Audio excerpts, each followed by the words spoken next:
Bom, gente, preciso correr, eu tenho muita coisa para falar. Que Jesus me ajude aqui a completar essa conversa e fechar o nosso papo sobre idolatria, baseados no texto, no livro do pastor Timothy Keller, Deuses Falsos. A gente está conversando isso daí faz mais de uma semana, né? E é um livro muito bacana que eu recomendo. Bom, como é que a gente finaliza? Como é que a gente enfrenta? Como é que a gente se livra definitivamente dos deuses falsos na vida da gente? Bom, primeiro, nós precisamos nos lembrar que compreender que a idolatria é um problema recorrente na vida do ser humano. Falamos isso e preciso frisar isso. Sempre preferimos a nós do que a Deus. Sempre preferimos a nossa honra do que honrar a Deus. Sempre preferimos as nossas ideias e conceitos do que aquilo que Deus quer nos ensinar e nos dar. Muitos fazem de Deus seu inimigo, pois a possibilidade de perderem seus deuses, carreira, riqueza, pessoas, posições, é um grande pesadelo. As pessoas chegam a esse ponto, né? Por quê? Porque o coração do homem é realmente uma fábrica de ídolos. A gente não pode duvidar disso, nunca. E onde está a esperança? Diante de uma situação como essa, tem esperança? Há esperança? Sim, há esperança. A esperança está em compreender que nós não podemos somente remover os ídolos. Nós precisamos substituí-los pelo verdadeiro Deus. Imagine um buraco no coração, preenchido por algo que é por exemplo, Deus falso. O Deus falso da riqueza, a gente falou aqui, do sucesso, do relacionamento perfeito. Ele está ocupando um lugar que não é dele. Se eu tiro aquele Deus, há um buraco ali, há uma ausência que, se não preenchida adequadamente, pode novamente ser preenchida por outro Deus.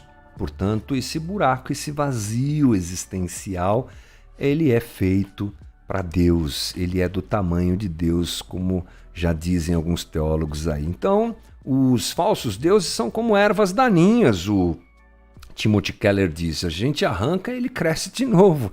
Então nós precisamos de um encontro com o Deus vivo. Para isso, apropriadamente, o pastor Timothy Keller nos leva ao texto de Gênesis 32, que é esse que está na tua tela, que tem a ver com quem, gente? Jacó. A gente já ouviu um pouquinho de Jacó aqui alguns dias atrás, a respeito da idolatria de Jacó, mas você sabe que aconteceu algo especial com Jacó. Nós lembramos que Lia viveu um momento bacana, mas Jacó também. Só que o livro guarda a história de Jacó para esse momento aqui. Bom, vamos nos lembrar que Jacó fugiu de casa porque ele tinha muitos problemas com a família, ele queria ser amado pelo pai, não era amado, a mãe gostava mais dele do que do irmão, era uma família bem problemática. Ele foge de casa, vai para a terra da sua mãe, lá ele casa, lá ele prospera, ele se junta com Labão, lembra daquela história toda? E Jacó, ele sai, chegou uma hora que não aguentava mais conviver com Labão, aquele que era o PhD em 171, né? PhD em passar a perna nos outros, isso que era Labão. Então Jacó não aguenta mais e ele sai da sua terra para se encontrar, sai daquela terra, melhor dizendo, com toda a sua família, todos os seus bens, para se encontrar com a sua família novamente, agora pai, mãe e irmão. Esaú. Quando ele está indo em direção à sua família, ele recebe a notícia de que Esaú vem ao encontro dele. Gênesis 32, 6. Quando os mensageiros voltaram a Jacó, disseram-lhe, fomos até seu irmão Esaú e ele está vindo ao seu encontro com 400 homens. Rapaz! E agora? Agora o bicho vai pegar. Jacó ficou com medo, ele ora, ele age, ele ora, ele envia presentes para Esaú, ele separa o seu grupo em dois, porque se der uma briga, o exército de Esaú vai atacar um grupo e o outro vai poder fugir. É uma coisa muito séria, ele está diante de um problemaço e uma grande batalha que poderia acontecer. E aquela noite é uma noite muito interessante. Jacó passa aquela noite sozinho. Ele manda o pessoal se dividir e ele fica sozinho. E aí acontece uma coisa muito interessante que você sabe. Toda a vida, Jacó teve problemas com Esaú. eles se empurraram no ventre, né? Enquanto eles cresciam, eles brigavam pelo amor do pai, pela honra, pela liderança da família. E Jacó viu seu pai, Isaac, favorecer seu irmão. Isso magoou e era uma coisa complicada para Jacó lidar com isso. No dia em que o pai devia dar a bênção ao seu irmão, Jacó engana todo mundo e recebe a bênção no seu lugar. Interessante a gente pensar por que Jacó faz isso, já que essa mentira seria desmascarada daqui a pouco. E ela é a causa dessa intriga maior, não é? Entre Esaú e Jacó, que no outro dia se encontrarão. Jacó está colhendo o fruto das suas atitudes para com o seu irmão, para com o seu pai, para com a sua família. Agora pensa comigo, por que Jacó faz isso? Se essa é uma mentira que vai ser desmascarada tão rapidamente, é porque Jacó queria a aprovação do seu pai. Ele queria ouvir o seu pai dizer, ou alguém dizer para ele: filho, eu te amo. Todo ser humano, gente, precisa dessa garantia de ser alguém único e especial, e que essa situação seja dita por alguém. Isso todos nós temos.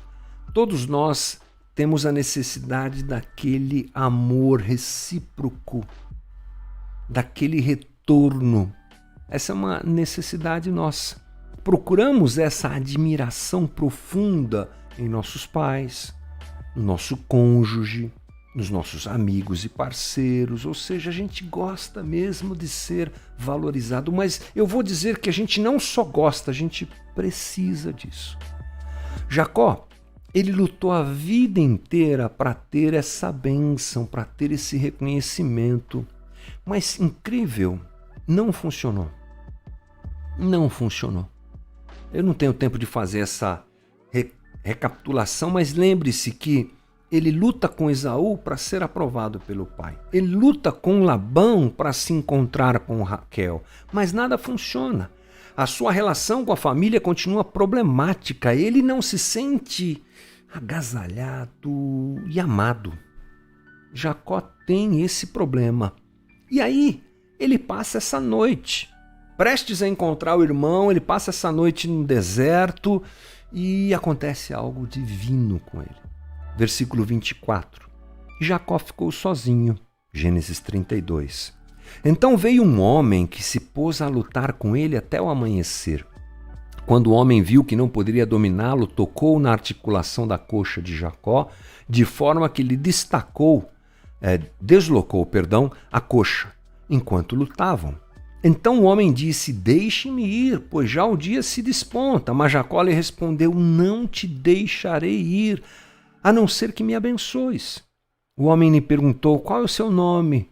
Jacó, respondeu ele. Então disse o homem: seu nome não será mais Jacó, mas sim Israel, porque você lutou com Deus e com homens e venceu. Prosseguiu Jacó: peço-te que digas o teu nome. Mas ele respondeu: por que perguntas o meu nome? E ali abençoou Jacó. Jacó chamou aquele lugar Peniel, pois disse: vi a Deus face a face, todavia minha vida foi poupada. Ao nascer do sol, atravessou Peniel, mancando por causa da coxa. Por isso, até o dia de hoje, os israelitas não comem o músculo ligado à articulação do quadril, porque foi nesse músculo que Jacó foi ferido. Detalhe, que lutador misterioso foi esse, gente, que se encontra com Jacó naquele deserto. Ele esconde a sua identidade, mas a gente tem uma pista aqui, algumas, né? Primeiro, ele dá um leve toque na coxa de Jacó, e o termo no hebraico é esse mesmo, e ele desloca a coxa de Jacó. Então, parece que esse homem não usa toda a sua força contra Jacó. E, ao mesmo tempo, entendemos que ele era um ser sobrenatural, com uma força sobrenatural. O que acontece é que, em certo momento, Jacó entende, gente, que ele está lutando com Deus. E ele fez algo surpreendente. Ele não tenta fugir, mas ele se agarra a Deus e diz: não te deixarei ir até que o Senhor me abençoe. E o Tim Keller usa uma uma forma de dizer uma tradução ao que Jacó disse, que esclarece muito do que estava no seu coração. Que idiota eu fui. Era como se Jacó estivesse dizendo isso. Que idiota eu fui. Aqui está o que procurei a vida toda. A bênção de Deus. Estou diante de Deus. Busquei-a na aprovação do meu pai. Busquei-a na beleza de Raquel. Mas ela está em você, Deus. Agora não deixarei você ir até que me abençoe. Nada mais importa. E eu não me importo em morrer nesse processo, porque se eu não tenho a bênção de Deus, eu não tenho nada, nada mais importa. E o que acontece? Deus o abençoa. Uma coisa boa para nós nos lembrarmos é que a bênção divina sempre é acompanhada de palavras, né? Lembra a história do próprio pai de Jacó, Isaac, abençoando Jacó? Ele fala coisas e tal. O que é que Jacó ouviu, gente? A gente não sabe. O texto não diz. Não dá para inventar, né? Só o que está escrito é o que a gente pode ler. Mas foi algo tão profundo que mudou a vida de Jacó. Jacó saiu dali como alguém que encontra o Evangelho, que encontra Deus. Consciente da sua fragilidade, mancando, não é interessante? É o que o texto diz, humilhado, mas ao mesmo tempo encorajado, ao mesmo tempo satisfeito, ao mesmo tempo amado. Jacó foi vitorioso, pois ao reconhecer Deus, não fugiu, mas se agarrou a Deus. E finalmente havia conseguido a bênção que tentou encontrar a vida toda. A bênção, o amor que a gente procura não está em mais ninguém, em nada que não seja Deus. E Jacó entendeu isso. Logo depois, Jacó encontra com seu irmão. E o encontro deles é lindo. Gênesis 33, 4. Mas Esaú correu ao encontro de Jacó e abraçou-se ao seu pescoço e o beijou, e eles choraram. Que encontro lindo! Impressionante. Que encontro lindo. É impressionante também nós pensarmos na maneira como Deus trata Jacó. Deus trata Jacó de uma forma que demonstra a sua graça e o seu cuidado com o próprio limite de Jacó, com a própria deficiência de Jacó. Deus não aparece ali para acabar com Jacó. Imagina aquele anjo do Senhor, o próprio Deus diante de Jacó, dizendo: Jacó, eu vim aqui cobrar as bobagens que você fez. Porque você enganou seu irmão, porque você mentiu para o seu pai, porque você desprezou Lia. Não é assim. E não foi assim. Deus chega para acolher, amar e receber Jacó. E ele se faz presente diante do próprio limite pessoal e humano de Jacó. É o amor de Deus atravessando tudo e nos encontrando. É o amor de Deus que se faz fraco, de um Deus que se faz fraco para nos alcançar, que se esvazia para nos alcançar. Bem, gente, eu só posso encerrar essa conversa sobre idolatria e utilizar aqui, obviamente, a figura de Jacó para que nós entendamos definitivamente: há um grande perigo ao nosso redor. Os ídolos estão aí. Não é só Israel, aos leitores da Bíblia aí do Antigo Testamento que estão com a gente nessa leitura, nós vimos isso. Israel escapava e Deus insistia. Duas coisas que chamam a atenção. Como Israel era capaz de não amar o Deus que os tirou do Egito, que fez tudo aquilo. A gente fica até meio indignado. Ô povinho duro! Isso me espanta. Mas nós não somos muito diferentes deles. Nós esquecemos o que Deus já fez por nós. Nós nos encantamos com os ídolos que que estão ao nosso redor. Naquela sociedade, lembre-se, Israel ficou 400 anos dentro do Egito. Eles aprenderam que tudo tinha a ver com aquela religião do Egito e com a religião ao redor deles. Eles foram altamente influenciados por isso. Precisavam reaprender tudo. E Deus trabalha com a sua paciência e cuidado. Então, se me espanta Israel negar Deus, me espanta a insistência de Deus. Oh, que incrível isso! É a mesma insistência que Deus tem com a gente. Porque somos como Israel. Nos curvamos aos ídolos de hoje. Nos curvamos às possibilidades de idolatria que estão à nossa volta, já que o nosso coração é uma fábrica de ídolos. Portanto, é tempo da gente vencer tudo isso. E como é que a gente faz isso? Uma mudança muito clara de observação a respeito do amor de Deus para conosco. Precisamos de uma consciência do amor de Deus, uma consciência do amor de Deus. E uma das coisas lindas de lermos o texto bíblico por completo é vermos essa linha de Deus trabalhando o alcançar o homem, trabalhando para alcançar o homem, trabalhando em amor ao homem. Um Deus plenamente santo que chega até nós e vem até nós. Outra coisa é se alegrar pela graça e adequar os ídolos nos seus devidos lugares ou no seu devido lugar cada ídolo. Lembre-se, os ídolos frequentemente são coisas boas.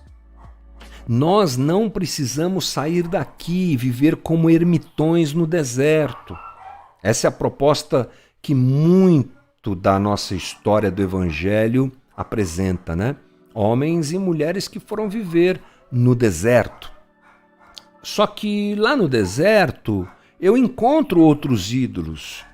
Eu posso fugir da cidade grande, eu posso fugir da internet. Imagine se você fizesse isso. Vou largar tudo e vou embora porque esse lugar é muito cheio de ídolos. Você vai levar o teu coração. E o teu coração tem um vazio, o meu coração tem um vazio. Que se não for preenchido por Deus, aonde ele estiver, ele será preenchido pelos ídolos que estão ali. Brasil, Estados Unidos, África, China, hoje, amanhã, passado, qualquer lugar. Portanto, nós precisamos reconhecer o amor de Cristo por nós, preencher esse vazio pelo amor de Cristo por nós, fazer dele o nosso Kyrios. Tá aí, Paulão? Nosso Kyrios, o nosso Senhor, e colocar a partir de então os ídolos no seu devido lugar. Pega lá o seu trabalho e a sua carreira profissional que é boa, que incrível, que bom irmão, que bom irmã, que você está crescendo, prosperando, ganhando mais dinheiro, sendo reconhecido pelas pessoas, mas então, coloca isso aí dentro da gaveta da carreira. E deixa lá. Que bom, você desfrute disso, você tem visto a tua empresa crescer, que legal.